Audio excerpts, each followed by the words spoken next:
آراف کہتے کسے ہیں؟ سب سے پہلے یہ سمجھنا ہے،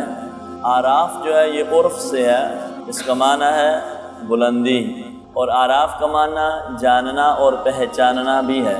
آراف کون سی جگہ ہے؟ آراف جنت اور دوزخ کے درمیان ایک جگہ ہے، جنت اور دوزخ کے اوپر، اسے آراف کہا جاتا ہے۔ اب یہ کیا جگہ ہے، کون سی جگہ ہے، کن لوگوں کے لیے جگہ ہے، یہ ہم حدیث مبارکہ سے پڑھتے ہیں۔ حضرت حذیفہ رضی اللہ تعالیٰ عنہ اس حدیث مبارکہ کے راوی ہیں۔ آپ فرماتے ہیں کہ آراف جنت اور دوزخ کے درمیان اوپر ایک جگہ ہے، اس کے اوپر کچھ لوگ ہوں گے۔ نبی علیہ السلام نے فرمایا یہ وہ لوگ ہوں گے جن کی نیکیاں اور گناہ جو ہیں برابر ہوں گے، نیکیاں بھی برابر ہوں گی اور گناہ بھی برابر ہوں گے۔ ان کے گناہ جو ہیں ان کو جنت میں نہیں جانے دیں گے، ان کے گناہ ان کو جنت میں نہیں جانے دیں گے، اور ان کی نیکیاں ان کو دوزخ میں نہیں جانے دیں گی۔ یہ درمیان میں رہیں گے، نہ جنت میں ہوں گے نہ دوزخ میں ہوں گے، ان کی نیکیاں اور گناہ برابر ہوں گے۔ حضرت سعید بن جبیر رضی اللہ تعالیٰ عنہ آپ روایت کرتے ہیں کہ حضرت عبداللہ بن مسعود رضی اللہ تعالیٰ عنہ نے فرمایا جس شخص کا ایک گناہ بھی نیکیوں سے زیادہ ہو گیا، جس شخص کا ایک گناہ بھی نیکیوں سے زیادہ ہو گیا وہ دوزخ میں چلا جائے گا۔ جس شخص کا ایک گناہ بھی نیکیوں سے زیادہ ہو گیا وہ دوزخ میں چلا جائے گا، اور جس شخص کی ایک نیکی اس کے گناہوں سے زیادہ ہو گئی وہ جنت میں چلا جائے گا۔ پھر حضرت عبداللہ بن مسعود نے یہ آیت تلاوت فرمائی جو آج ہم سورۃ الاعراف میں پڑھیں گے، وَالْوَزْنُ يَوْمَئِذٍ الْحَقُّ فَمَنْ ثَقُلَتْ مَوَازِينُهُ فَأُولَئِكَ هُمُ الْمُفْلِحُونَ۔ اس دن جن کے نامہ اعمال کا وزن جو ہے وہ زیادہ ہوگا، اور نامہ اعمال کا وزن ہونا برحق ہے، نیکیاں تولی جائیں گی، گناہ بھی تولے جائیں گے، یہ وزن جو ہوگا ان کا برابر کیا جائے گا، یہ حق ہے۔ پس جن کی نیکیوں کے پلڑے بھاری ہوں گے، اللہ فرما رہا ہے فَأُولَئِكَ هُمُ الْمُفْلِحُونَ، اس دن وہی لوگ کامیاب ہوں گے۔ وَمَنْ خَفَّتْ مَوَازِينُهُ فَأُولَئِكَ الَّذِينَ خَسِرُوا أَنفُسَهُمْ بِمَا كَانُوا بِآيَاتِنَا يَظْلِمُونَ، اور اس دن جن کی نیکیوں کے پلڑے ہلکے ہو جائیں گے وہ لوگ جہنم میں ڈال دیے جائیں گے، اپنی جانوں کو اس دن وہ نقصان میں ڈالیں گے، کیونکہ وہ دنیا میں ہماری آیتوں کے ساتھ ظلم کیا کرتے تھے، اللہ کی آیتوں کا انکار کرتے تھے۔ حضرت عبداللہ بن حارث کہتے ہیں آراف جنت اور دوزخ کے درمیان ایک دیوار ہے، یہ دوسری روایت آ گئی، آراف جنت اور دوزخ کے درمیان ایک دیوار ہے، اور اس میں رہنے والے لوگ اسی جگہ ہوں گے حتیٰ کہ اللہ ان کو اپنی رحمت سے کوئی عافیت پہنچائے تو پہنچائے۔ پھر ان کو ایک دریا کی طرف لے جایا جائے گا جس کو حیات کہا جاتا ہے، اور اس کے دونوں کنارے سونے کے ہوں گے جن میں موتی جڑے ہوئے ہوں گے، اور ان کی مٹی جو ہوگی وہ مشک کی ہوگی۔ ان لوگوں کو اس دریا میں ڈال دیا جائے گا حتیٰ کہ ان کا رنگ سفید اور چمکدار ہو جائے گا۔ پھر اللہ تعالیٰ ان کی طرف متوجہ ہوگا، جس کو چاہے گا اللہ تعالیٰ جنت میں داخل فرمائے گا۔ یہ سورہ مکہ میں نازل ہوئی ہے، سورۃ الاعراف۔ سورۃ الاعراف کہاں نازل ہوئی ہے؟ نزول کے اعتبار سے یہ 39ویں سورت ہے، 39ویں سورت نبی علیہ السلام پہ سورۃ الاعراف نازل ہوئی ہے۔ اس میں 206 آیتیں ہیں، اور یہاں پہ لکھا ہوا ہے کہ سورۃ الجن جو ہے، سورہ جن سے یہ پہلے نازل ہوئی ہے، اور سورہ سات کے بعد نازل ہوئی ہے، سورہ سات آگے آپ پڑھیں گے۔ اور اس وقت نبی علیہ السلام کی بعثت کا دوسرا سال تھا، نبی علیہ السلام کے اعلان نبوت کا دوسرا سال تھا۔ آج ہم اس سورت کا صرف تعارف پڑھیں گے، اس کا خلاصہ، اس پوری سورت میں کیا کیا بیان ہوگا، یہ پوری سورت کا صرف خلاصہ 5-10 منٹ میں پڑھیں گے۔ اس سورت جو پہلی آیات ہیں اس میں اللہ تبارک و تعالیٰ جو ہے قرآن پاک کا معجزہ بیان فرما رہا ہے کہ قرآن پاک جو ہے یہ اللہ کا کلام ہے، اور اس کی جو آیت نمبر 11 سے لے کر 27 تک، سورۃ الاعراف کی آیت نمبر 11 سے لے کر 27 تک حضرت آدم علیہ السلام کا سارا قصہ بیان کیا گیا ہے۔ حضرت آدم علیہ السلام کی پیدائش کا ذکر ہے، فرشتوں کا حضرت آدم کو سجدہ کرنا اس کا ذکر ہے، شیطان کا تکبر کرنا، حضرت آدم کے ساتھ اس کی دشمنی، حضرت آدم کی جنت سے ہجرت کر کے زمین کی طرف نکلنا، یہ آیت نمبر 11 سے 27 تک یہ سارا چیپٹر بیان کیا جائے گا۔ اس کی آیت نمبر جو 35 ہے اس میں نبی علیہ السلام کی رسالت کا ذکر ہے، حضور پر جو وحی نازل ہوتی تھی، اور اس میں اللہ تعالیٰ نے فرمایا اے آدم کی اولاد، اگر تمہارے پاس میرے رسول آ جائیں اور تم پر میری آیتیں تلاوت کریں، اور جس نے میری آیتیں سن کر تقویٰ اور پرہیزگاری اختیار کی تو قیامت والے دن وہ لوگ نہ تو ان پر کوئی خوف ہوگا نہ وہ غمگین ہوں گے۔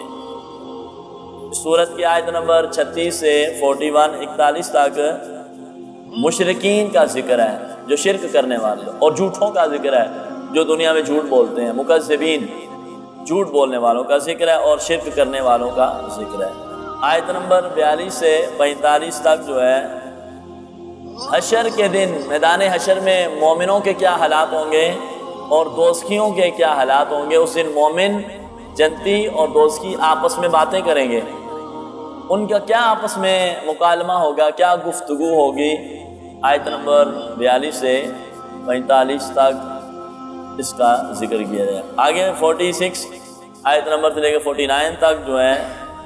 آراف کے اوپر جو لوگ ہوں گے وہ آپس میں کیا باتیں کریں گے، ان کے بارے میں کیا گفت و شنید ہوگی، اس کا ذکر کیا جائے گا۔ اس سورت کی آیت نمبر 53 سے 58 تک اللہ تعالیٰ اپنی وحدانیت کا ذکر فرمائے گا، اور اللہ تعالیٰ نے جو انسانیت کے اوپر نبی علیہ السلام کی امت پر اور ساری اولاد آدم سے لے کر حضور تک، آپ کے آخری امتی تک جو اللہ نے نعمتیں نازل فرمائی ہیں، اللہ ان نعمتوں کا ذکر فرمائے گا۔ مثلا آسمانوں اور زمینوں کو اللہ نے کتنے دنوں میں پیدا فرمایا؟ 6 دنوں میں پیدا فرمایا۔ ان ربکم اللہ الذی خلق السماوات والارض فی 6 ایام، اللہ نے یہ سارے آسمان، 7 آسمان اور 7 زمینیں کتنے دنوں میں پیدا فرمائے؟ 6 دنوں میں۔ چاند اور ستاروں کو پیدا کرنا، زمین میں پھلوں کو پیدا کرنا، اللہ نے جو نعمتیں پیدا فرمائی ہیں، اللہ آیت نمبر 53 سے 58 کے اندر اپنی نعمتوں کا ذکر فرمائے گا اور لوگوں کو بتائے گا کہ میں نے تم پر کیا کیا نعمتیں کی ہیں اور تم نے میری نعمتوں کی کتنی قدر کی ہے، یہ پوچھا جائے گا اور اللہ اس میں بیان فرمائے گا۔ آیت نمبر 49 سے 171 تک جو 171 آیت نمبر ہوگی، یہ لمبا چیپٹر ہے۔ اس میں سارے پچھلے جو نبی گزرے ہیں، انبیاء سابقین جو پہلے گزرے ہیں، ان کا ذکر اللہ تعالیٰ فرمائے گا۔ حضرت نوح علیہ السلام کا ذکر ہوگا، انہوں نے اپنے قوم کو توحید کا پیغام پہنچایا، پھر انہوں نے اللہ کے رسول کی نافرمانی کی تو ان پر عذاب آ گیا، وہ سارا جودی پہاڑ تک طوفان آ گیا، بارش آ گئی ساری، اور ایک دم سیلاب آ گیا اور پورے علاقے کو لے کے ڈوب گیا۔ حضرت ہود کا ذکر ہوگا، انہوں نے اپنی قوم کو اللہ کا حکم وہ پہنچایا، انہوں نے آگے سے انکار کر دیا تو اللہ نے ان پر عذاب۔ قوم ہود کے بارے میں پتہ ہے نا آپ کو، ان کا جو چھوٹا بندہ ہوتا تھا اس کا قد 60 گز ہے، بڑے صحت مند، بڑے باڈی بلڈر اور بڑے مضبوط لوگ ہوتے تھے۔ یہ جس جگہ رہتے تھے تینوں طرف پہاڑ تھے، ادھر ادھر ادھر، ایک رستہ صرف ان کے علاقے میں جاتا تھا۔ جب حضرت ہود نے ان کو دعوت توحید دی تو انہوں نے آگے سے اللہ کے نبی کو نہ مانا، کہا کہ آپ ہمارے طرف آ گئے ہیں، لاؤ کوئی اللہ کی طرف سے ہمارے اوپر عذاب، ہم اس عذاب کو چیک کریں، کون سا عذاب ہوگا جو ہم جیسے اتنے کڑیل نوجوانوں کو نیچے گرا دے گا۔ آپ نے کہا اچھا پھر نا یہ اس طرف سے عذاب آئے گا تمہاری طرف، یہ جو رستہ کھلا چھوڑا ہوا ہے نا، انہوں نے کیا کیا، وہ بازوؤں میں بازو ڈال کر زمین پہ وہ پاؤں مارتے تھے تو گھٹنوں تک زمین میں درس جاتے تھے، اتنے وہ بھاری بھرکم لوگ تھے، آگے ان کی طاقت کا اندازہ لگا رہے ہیں، زمین پہ پاؤں مارتے تھے گھٹنوں تک زمین میں درس جاتے، ایسے انہوں نے کڑی کڑی جوڑ کے آپس میں بازو میں ڈال کر وہاں بیٹھ کے قال آؤ ہود اب عذاب، تو اللہ تعالیٰ نے طوفان بھیجا زمین کے نیچے سے، زمین کے نیچے سے طوفان آیا، اس نے زمین کو اٹھایا، ان لوگوں کو اٹھایا اور ایسے زمین کے نیچے پھینک دیا۔ آج بھی مصر کے اندر قوم ہود کے وہ جو لوگ ہیں ان کے ڈھانچے ابھی بھی ہیں، اور ان کا سر جو ہے نا ہمارے قدوں کے برابر ہوگا، یہ جتنا ہمارا قد ہے نا ان کا سر اتنا ہوگا، آگے سے آپ لگا رہے ہیں وہ کتنے بڑے لوگ، تو اللہ کا عذاب پھر بھی آ گیا بھائی، اتنے بھاری بھرکم لوگوں نے جب اللہ کے نبیوں کی نافرمانی کی تو رب کا عذاب آ گیا۔ آیت نمبر 73 سے 79 تک حضرت صالح علیہ السلام کا ذکر ہے، جن کی اونٹنی جو تھی انہوں نے کہا کہ آپ معجزہ دکھائیں، تو انہوں نے اس اونٹنی کے پاؤں کاٹ ڈالے تھے آپ کی قوم میں، وہ جو آپ کو نہ ماننے والی قوم تھی انہوں نے حضرت صالح علیہ السلام کی اونٹنی کے چاروں پاؤں ہی کیا کیے، نیچے سے کاٹ دیے، کھر جنہیں ہمارے ہاں کہتے ہیں، وہ کھر کاٹ دیے تھے۔ حضرت لوط علیہ السلام کی جو قوم تھی جنس پرستی کے اندر ملوث تھی، وہ زنا کے اندر ملوث تھی جو لوگ،